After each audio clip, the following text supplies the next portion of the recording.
रामकृष्ण हरी. आजचा सेवेचा अभंग आहे.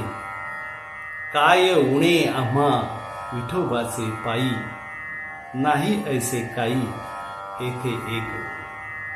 ते हे भोव ताले ठाई वाटू मन, बराडी करून दारोदारी.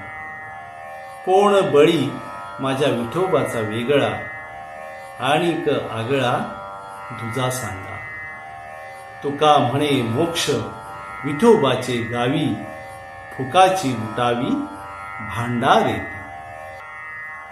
या अभंगामध्ये तुकाराम महाराज म्हणतात की आम्हाला विठ्ठलाच्या पायाजवळ काय बरं कमी आहे.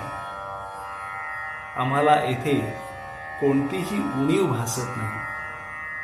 हे सुख सोडून इतरांच्या दारोदारी सुख शोधण्यासाठी आम्ही